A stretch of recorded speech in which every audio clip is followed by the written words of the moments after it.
untuk live Pak Radis di Desa Sumbernongko, Kecamatan Gusikan, Kabupaten Jombang. Ayo Cak Bas.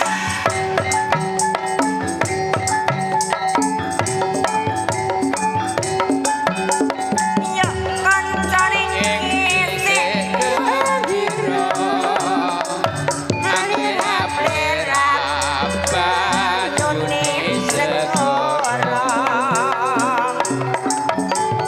anggrek numpak prau layar ing dina Minggu pariwisata.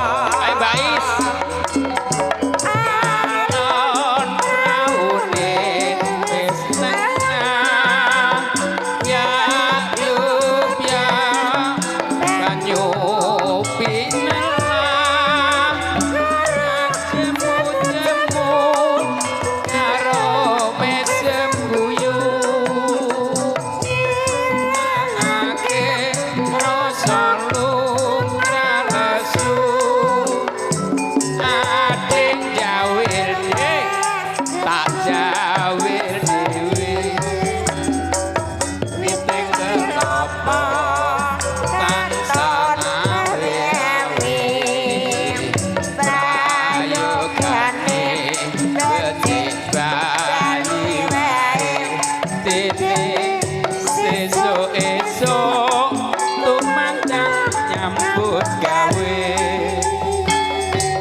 Yuk masih bersama Bunda Ririn Sagita.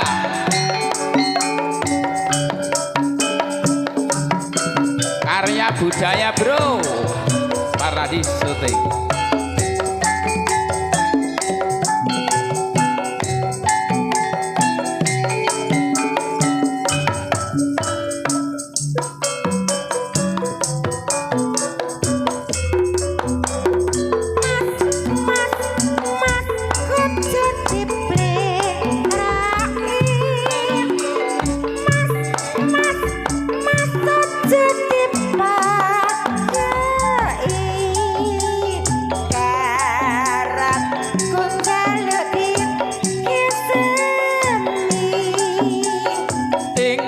Lakumu kudu ngerti cara aja ditinggal kapribaden ketimuran mangkok keri ning jaman mbok yo sing eling apa Mas iki budaya budaya Mojokerto.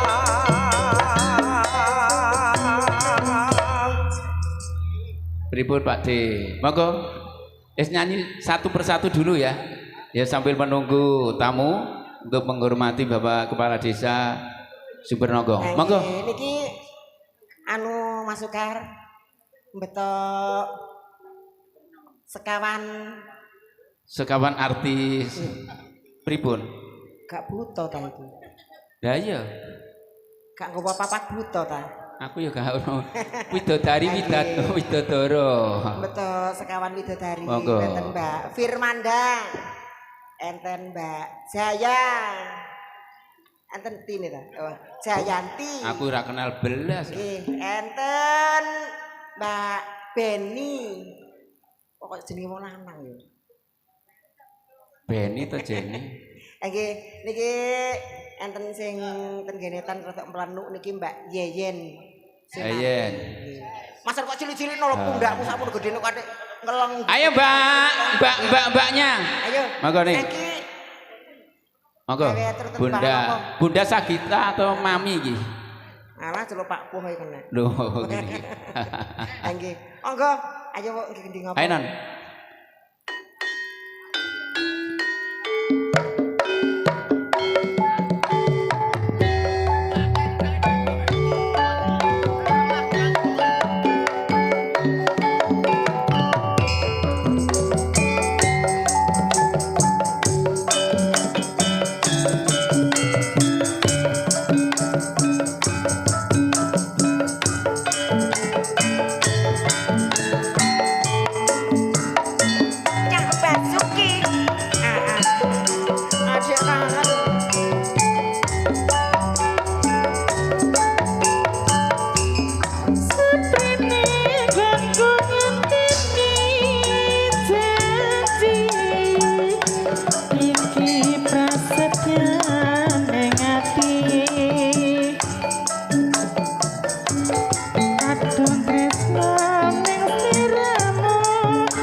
tak anti-anti jo pijer semoyo wae aku tresno karo kowe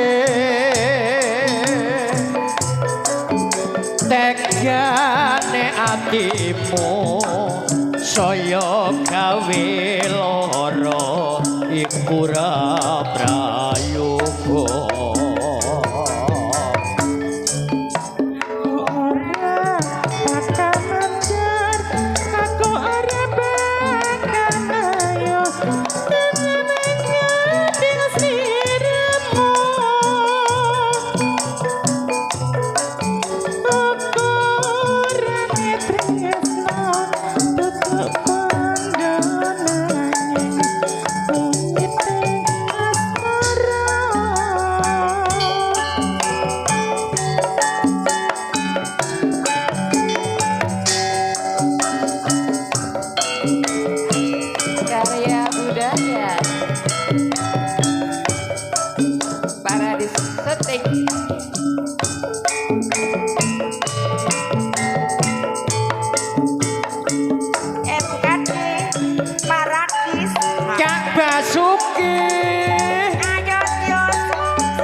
aku nyandeng sliramu duh wong ayu kang dadi pepujanku nulung ana rasa kangen atiku nganggo es manis sing tak tunggu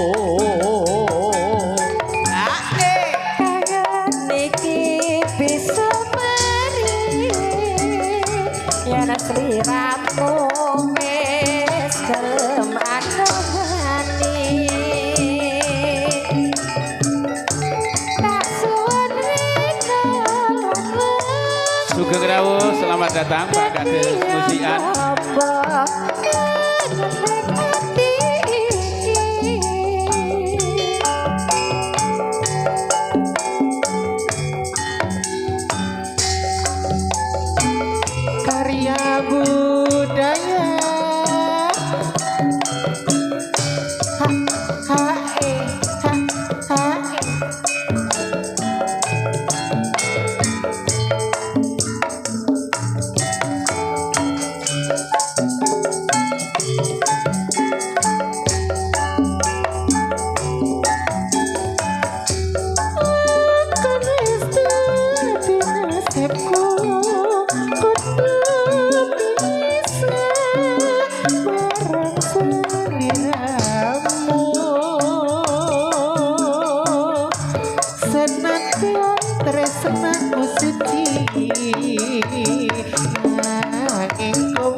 aku wis ilo narimo ajen iki wis garise Gusti tak sanggane tak trimone senajan lara ning ati sabrene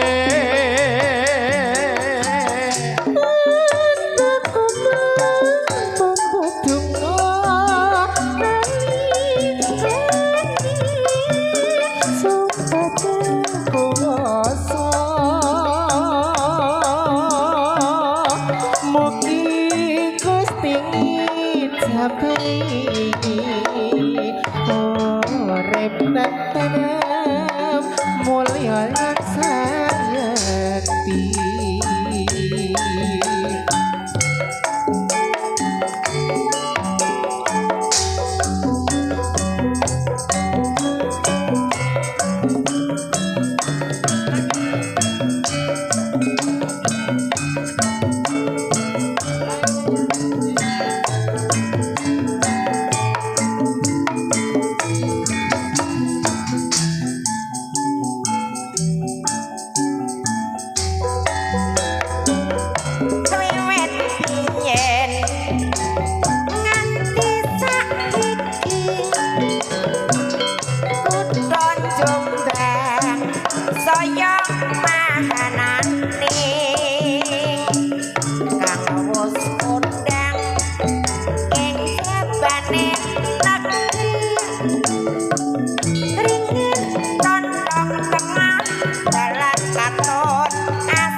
kebon rada ninggal janji kena keno katone sing subuh kopi pancen nyetong warung pojok mahan pancen nyoto warung pojok kebon raja saben dina ayo padha mijangetno geritane bapak para praja nyata kanggo warga sing ana desa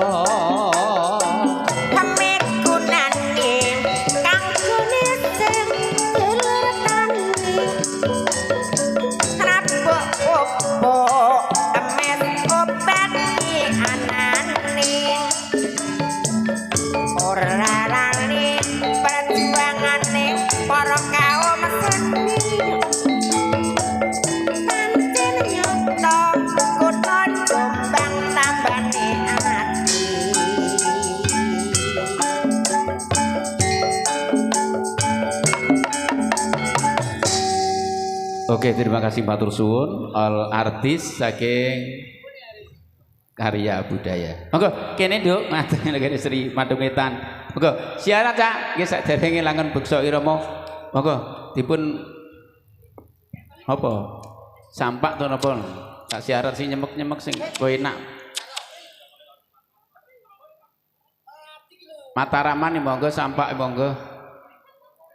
Kene Nduk, madem Wetan.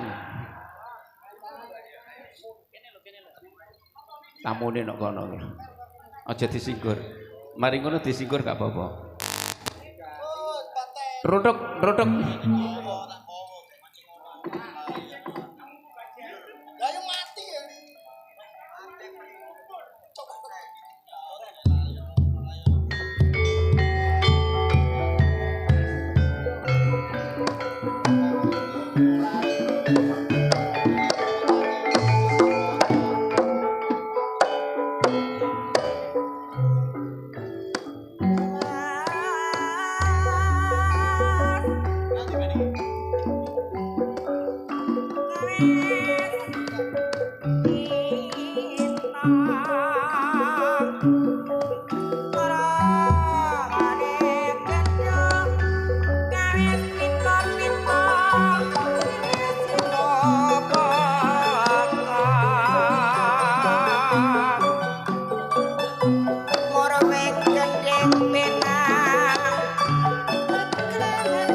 Assalamualaikum warahmatullahi wabarakatuh.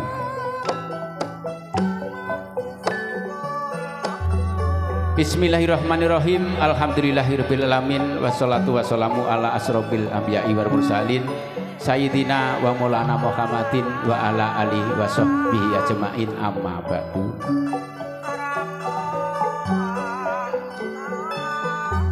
Dumateng panjenenganipun Bapak Bini Sepuh Sesepuh Aji Sepuh. Dumateng panjenenganipun Bapak Kepala Desa ugi sedaya warganipun ugi perangkat mitra media undangan ingkang sami satuhu dan kinurmatan.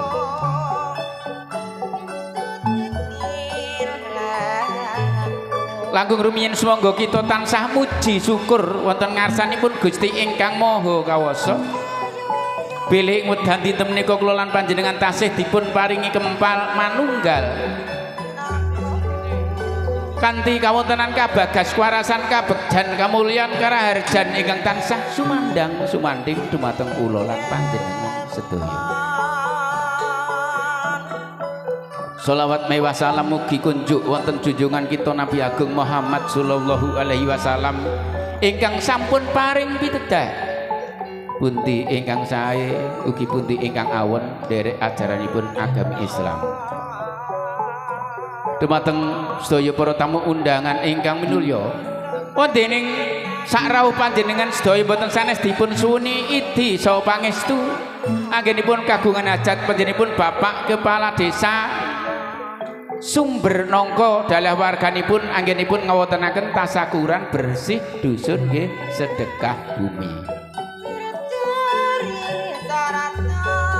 Pramila angsal idi saha pangestu panjenengan sedaya sak bibaripun warga masyarakat dusun Sumber Nongko ngawontenaken tasakuran bersih dusun sedekah bumi, warganipun anggenipun olah tetanen tansah saged melimpah ruah. Ugi sedaya perangkat desanipun tansah pinaringan rahayu widodara kalestir ing sambikala. Wonten sak lebetipun tasakuran bersih dusun nggih sedekah bumi panjenenganipun Bapak Kepala Desa saha panitia saking Sumber Nongko ngawontenaken hiburan. Ing wedal siang menika ingkang dipun wontenaken pagelaran langen tayub, istilah tayub menika ingkang mawa basa ateges monggo kita tata ingkang kanthi guyub. Mangke lajengaken pagelaran ludro karya budaya ingkang dipun pangarsani panjenenganipun Bapak Nisar Edi Karya ingkang mijil saking Mojokerto, Jawa Timur, Indonesia. Ugi ingkang dipun sengkuyung sedaya para pangrawit ugi sinden waranggana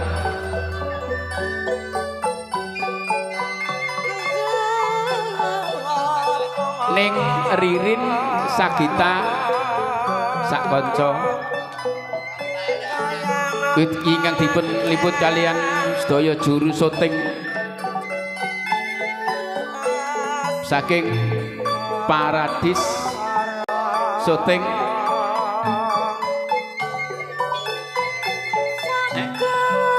Remi wonten Padang Bulan MKD sedaya ingkang badhe paring panglipur dumateng panjenengan sedaya. Wonten kula ing mriki kula Cak Sukardi saking Sukorame Lamongan, kadang kula Pak D Jarwo saking Pelandaan Jombang ingkang kapatah dados pelandang sampur inggih menika pramugari ingkang badhe caos sampur dumateng ngarsa panjenengan. Mbok bilih mangke wonten kekilapan saha kirang sopan anggen kula caos sampur awit jer kula manungsa limrah titah sawantah ingkang tasih kebak ing salah namung saged nyuwun agung samudra bangsawi. Kula kinten cekap ben kula matur pramila panutuping atur sumangga kita sami asanti jaya jaya wijayanti mugi rahayu ingkang tansah pinanggih. Saderengipun langen beksa kawitan langkung rumiyin kita bikak kalian gending eling-eling supados kita sedaya tansah eling. Saksampunipun eling-eling mangke Bapak Kepala Desa ugi sedaya perangkat Pak Kades panitia minggah panggung diambil foto bersama damel dokumentasi. Oleh kinten Aku kalam wassalamualaikum warahmatullahi wabarakatuh. Nuwun nuwun kawula nuwun. Rahayu rahayu rahayu. Monggo eling-eling Pak Panjak. Bapak Narto.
kudu eling elingo marang kang maha kuwasa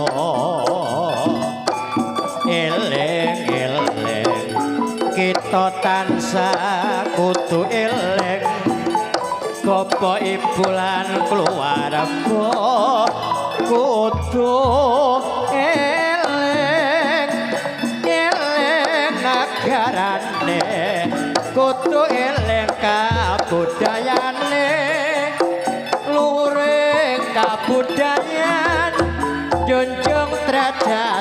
bangsane eling eling kudu eling kebasan woy ngaren pasti kudu eling. Nggih, saged matur sembah nuwun eling-eling pendanyangan sampun paripurna. Mugi-mugi kita sedaya tansah eling nggih pratandha langen beksa badhe kawiwitan. Lampahing sampur penghormatan katur dumateng panjenenganipun Bapak Kepala Desa Kairing Gedhok Jola-joli Kendang Samirah, monggo Cak. Ah ngoten saithik tayub Mas.